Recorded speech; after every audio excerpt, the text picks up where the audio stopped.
Help me reach 7,000 subscribers. Please like the video and share your thoughts in the comments. Your feedback helps make the content better. She used to meet me at the door with a dish towel on her shoulder and the oven humming. That night, she didn't even look up from her phone. The pot roast sat cooling on the stove, untouched, while she scrolled like the screen owed her rent. Long day. I hung my jacket and set my toolbox by the bench.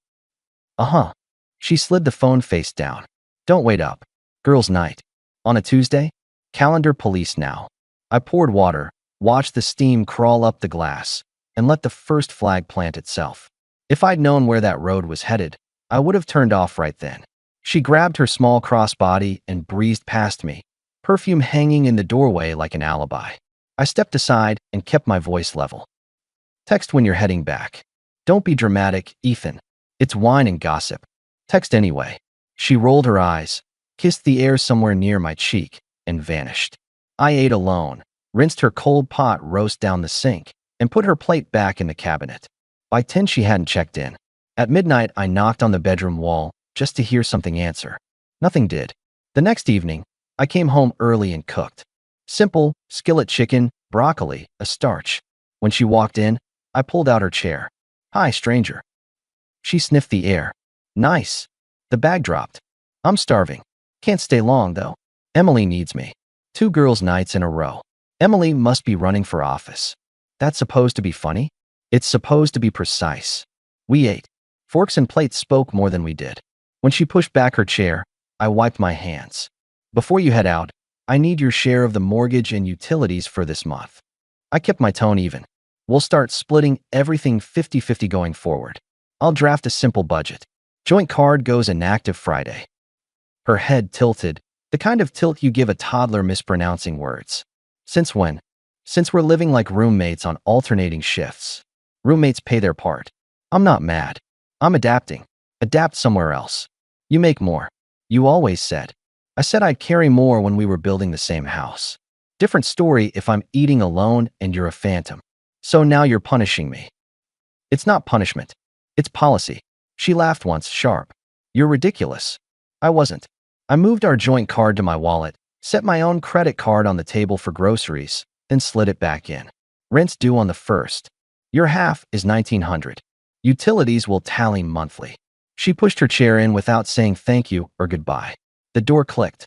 I rinsed 2 plates and wrote out a budget on a legal pad. Line items, dates, totals, no commentary. I put it on the fridge with a magnet shaped like a lighthouse we bought in Maine when everything was simple. That magnet didn't save anyone. 3 days later, Emily stopped by the hardware store where I managed the floor team. Not planned. She leaned on a cart filled with paint rollers. Hey, Ethan, you guys have those angled brushes. End cap aisle 6. I led her there. Haven't seen you in a bit. She nodded at the brushes. Thanks. Also, I wasn't with Ava Tuesday night. I met her eyes. Got it. I mean, she said she was with me. She wasn't. Copy. You two okay? We're adjusting. She tapped the cart handle. If you need a neutral witness later, I'm invisible and honest. Appreciated. She left. I restocked a shelf of utility knives like nothing in me stirred. At closing, I texted Ava. Picked up groceries. Your half of utilities this month is $213. Mortgage due Friday.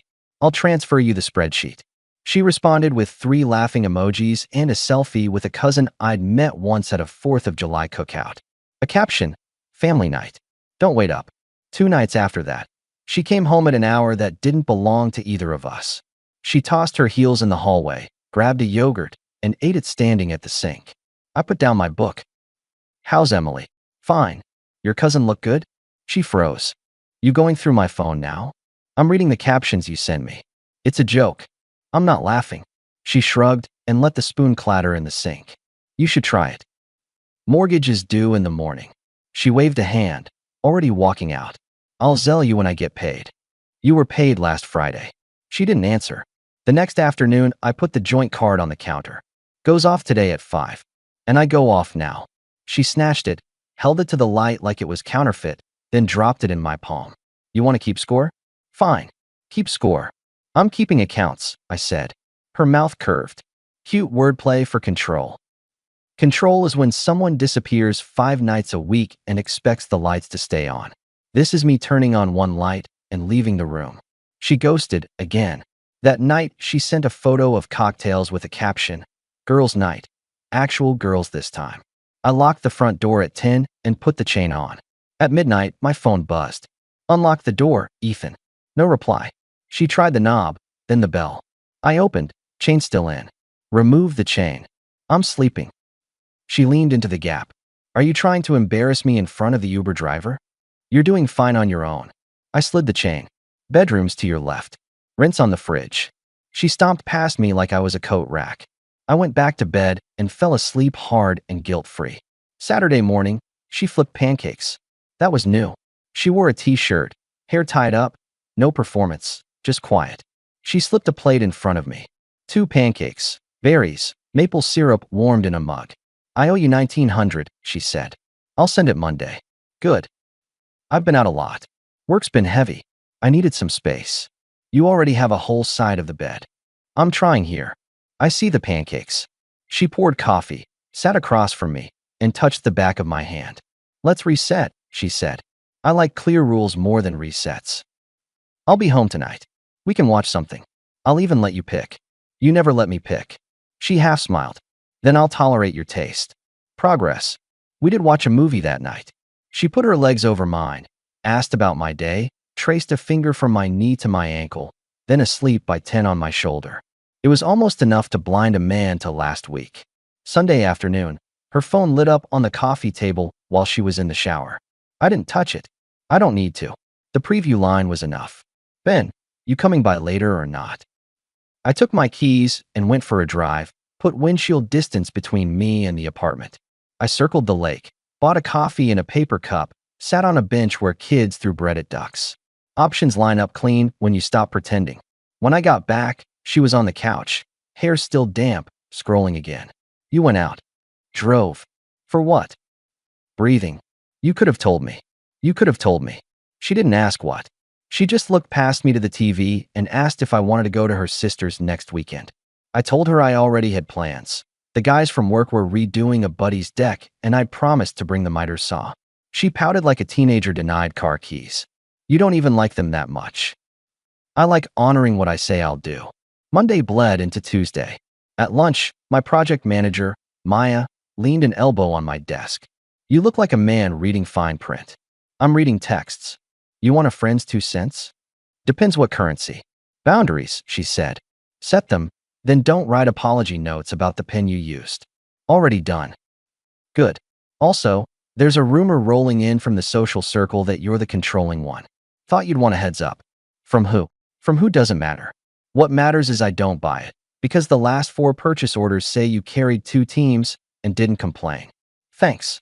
And if you need someone to run interference with HR because home follows you to work, I can do that. It won't. Make sure it doesn't. I nodded. Useful people speak in verbs. That night, I loaded up our separate accounts. I moved her allowance to 0 and routed my direct deposit to a personal account she couldn't see. I sent her a simple text. Shared card closed. Transfer your half by the 1st.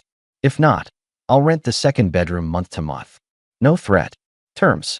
She didn't respond until 9. Then it was a blurry boomerang from a crowded bar, someone's arm around her shoulders, captioned, "You'll live." Good. I typed back. I plan to. By Wednesday, the pattern was a pattern, not a phase. So I changed mine. I took an overtime shift, skipped dinner at home, and texted her, "Working late. Don't wait up." She called immediately. "Wait, what? You're working late? You never work Wednesdays." "I do now. I made dinner. I'll eat tomorrow." So that's how it's gonna be? It's how it is. I was going to talk to you tonight. You can talk to me by email. I'll read it tomorrow at noon. You're being childish. I'm being scheduled. She hung up. I turned up the radio and inventoried lumber like it mattered to my heartbeat. I got home at 10. The apartment was dark. I checked the locks and slept. Thursday afternoon, near closing, my phone buzzed with a block of texts from her. Fast, like she wanted to outrun her own thought. "Where are you again? How many times are you going to pull this stunt? Get home now. There's going to be a serious conversation. I wiped my palms on my jeans and felt something inside me click into place like a socket wrench on a stubborn bolt. I typed with 2 thumbs, no pause. Where are you again? How many times are you going to disappear? And then audition indignation. Get home, we'll talk. 3 dots appeared. Then her reply landed like a brick through glass. I'm staying overnight at my ex's. Accept it or we're divorcing. I read it twice, as if repetition would turn it into weather. It didn't. It was exactly the sentence she meant. The store clock said 5:22. I told the closing crew to lock up. On the way home, I didn't scream in the truck. I didn't hit the horn. I planned. I parked, walked upstairs, and folded her life into boxes. Not petty, organized. Closet left to right. Dresses, gym clothes, shoes. Bathroom. Makeup, hair dryer. A jar of moisturizer that cost more than my first car payment. Nightstand. 2 paperbacks, a charger, a spiral notebook labeled goals. I didn't read it. Kitchen. Her coffee mug with the silly quote. I taped every box and labeled it with a black marker the size of a carpenter's pencil. Then I set them all in a neat line outside the apartment door, like a delivery that finally found the right address. My heart didn't race. It didn't whisper. It did its job while my hands did mine. When I was done, I wiped the counters. I took a photo of the row of boxes. Then I sent one line. Consider us already divorced. I locked the door, put the chain on, sat at the table, and ate a sandwich with both hands like a man who finally found food worth chewing. An hour later, she hit the door like a storm. Open this door. The chain held. I opened to the gap. What did you do? She looked down at her life in cardboard. Are you insane? Put it back. Now. No. You don't get to throw me out of my own home. You said you're staying with your ex. This is me making room for your overnight bag. She shoved the door. The chain sang. You're controlling. You're abusive. This is me being done. Pick these up. You scattered my stuff like trash. You want a divorce. You got it. Take your boxes and sleep wherever you were headed. And forget the way back to this door. She blinked slow, like she heard the meaning but didn't recognize the voice. You'll regret this. You hear me? You will regret it. Maybe, I said. But not tonight. She grabbed a box, then another, arms shaking not from weight, but from something else. She dragged them toward the elevator and barked into her phone for a ride. When the door closed, she looked at me like I'd broken some secret treaty between us. I didn't look away. The elevator swallowed her and the boxes. The hallway went quiet. I slept like a man who finally remembered the combination to his own lock. Word got around fast because people like to hold the lantern when a train leaves the tracks. She turned our story into a neighborhood fable by breakfast. At 10 a.m., my buddy Hank from 2 floors down knocked on my door with 2 coffees. Morning, Mayor. Your wife campaigned hard before sunrise. Ex-wife? I corrected automatically. What did she say? That you've been stepping out, that you monitor her, that you cut her off from fun money, that she left you because you don't let her breathe. That all. Probably forgot a few verses. I set his cup on the counter and slid my phone across the island. The message thread was open to the line everyone needed to see. He read, whistled under his breath, and pushed the phone back with his index finger. That'll shut most mouths. I'm not trying to shut anyone. I'm keeping receipts. At lunch, Maya called me into her office. She closed the door and pointed me to a chair. You good? I'm steady. Because I got a call from a friend of a friend who said your ex is telling people you're unhinged. I told them that word doesn't match your employee file, your punctuality, or your blood pressure. Appreciate it. If this spills into HR, we'll handle it. In the meantime, document everything. And if you need to leave early to deal with moving trucks or whatever, tell me before you vanish. I won't vanish. She nodded. That text you showed Hank? Keep it. Screenshots win wars. I'm not at war. You're not. She is. By evening, my phone lit up with a barrage of messages from numbers I recognized and some I didn't. A neighbor. Heard things. You okay? A cousin. She says you were suffocating her. The only reply I gave anyone. A photo of the boxes lined up at my door, followed by her line about staying overnight where she stayed. People went quiet, one by one, like someone cut the power. 2 days later, she tried a new angle. An email, subject line, let's end this like adults. The body was long, sugar and thorns. She painted me as volatile, claimed I'd locked her out, deprived her of funds, shamed her for having friends. Midway through, she switched to sweetness. She missed the way I used to tuck her feet under a blanket, the quiet mornings, the coffee. She ended with, "I think we lost ourselves. Can we talk?" I replied with an attachment. A basic separation agreement my attorney drafted that morning, outlining a clean split, no claims on the condo I'd bought before we met, no support, each party handling their bills. I wrote one sentence. "Sign, and I'll transfer your boxes to a storage unit for 30 days at my expense." She responded within the hour with a PDF from a law firm downtown, her counter filled with demands to siphon what I built. She copied 2 friends on it like a flex.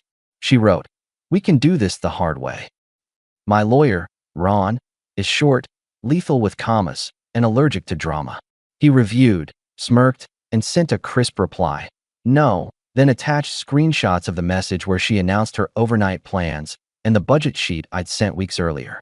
He CC'd me and closed with, "Our client seeks a clean dissolution. Should your client continue public claims, we'll consider appropriate steps in response." No threats, just commas lined up like soldiers. The tide turned fast. Friends stopped replying to her stories. Emily texted me. I confronted her. She blamed stress. I told her she's not original. I thanked Emily and told her to bow out. She did. She didn't bow out. She escalated. Saturday afternoon, I walked into Pete's garage, where I rent a bay on weekends to restore an old pickup. Grease and sunlight, no nonsense. Pete nodded from the counter. "She's been here," he said without greeting. Did a lap with a sob story. About me? About life. I told her we only do brakes and oil changes. I laughed once. Good policy. 20 minutes later, she showed up anyway. Parked sideways like a billboard and marched toward my bay. I didn't stop working. I loosened a rusted bolt, set it in a tray, and wiped my hands. "You ignore my emails now," she started. "I respond to legal counsel," I said. "Keeps everyone honest. You're embarrassing me. People think I'm a monster. People think what they're shown. You cut me off. You threw me out. You locked me out. I gave you terms. You sneered. Then you announced where you were sleeping. Don't confuse consequences with cruelty." She stood next to the bed of the truck, arms folded. "I want the condo. It's closer to my work. I bought it before you. It's mine. You can't just." "I can. And I did. You're heartless. I'm practical. Can we please talk? Not like this. Not around tools. I love tools. They get to the point." She took a half step closer. "I miss you, okay?" She swallowed the word like it tasted old. "Come home. We can fix it." I was mad. I said things. You said accurate things. You said where you were staying. That sentence cleared up a lot. She reached out, touched the truck's fender instead of me. "I'll stop going out so much. I'll cook. I'll be better. Just stop this. Sign the agreement." You really would throw away a marriage like it's a lease. No. I slid a fresh washer on the bolt. I already threw away the illusion we still had one. She exhaled like a performance and left. Pete passed by with a tray of sockets. "You handled that neat," he said. "Torque to spec," I said. He grinned. Finished the job. 2 weeks later, the legal dust settled. No joint property changed hands. No monthly debt attached itself to my neck. The judge signed what Ron wrote. The court clerk stamped signatures that mattered less to me than the moment I slid those boxes into a storage unit and turned the key. Ava tried a last swing of the pendulum. A friend posted a vague status about controlling men who hide behind calm voices. The comments were hot for an hour. Emily DM'd me. "Want me to say something?" I told her to save her breath. Then I posted nothing and lived. I reorganized the condo. I sold the couch we chose together to a kid in scrub pants who needed something soft. I built a simple walnut table in the garage with leftover stock and set it by the window. I reclaimed the second bedroom, put in a heavy desk, hung pegboards for the drill and the clamps, and added a small safe for documents and what I valued. I put a towel and a toothbrush in a gym bag and left it in the truck. I ate with friends at the bar down the street on Thursdays, where the bartender does not ask about home life and the wings arrive like clockwork. I slept like a person again. A month passed. 2. She tried different tactics. A long text on a Sunday morning about memories, a voicemail Monday midnight with tears, a Tuesday lunchtime delivery to my work labeled, "I'm sorry," with a box of cookies. I gave the cookies to the stockroom kids and thanked them for always showing up on time. The third month, she found me outside the store, waiting for the tow truck to drop off a pallet of cement. She wore the coat I'd bought her last winter, the one that made strangers compliment the cut. "Ethan," she said, hand out like a traffic cop. "Please." "No. Just hear me. 1 minute." I looked at the time. "You've got 30 seconds. I messed up.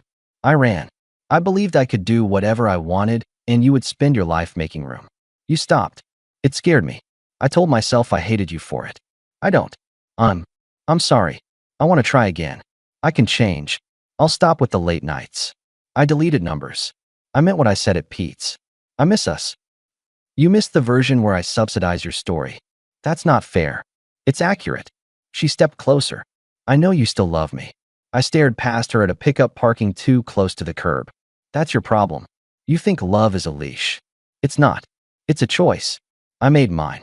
Her mouth trembled around the words she wanted and didn't say. She tried another door. "Please don't throw us away. I learned my lesson. You taught me a lesson.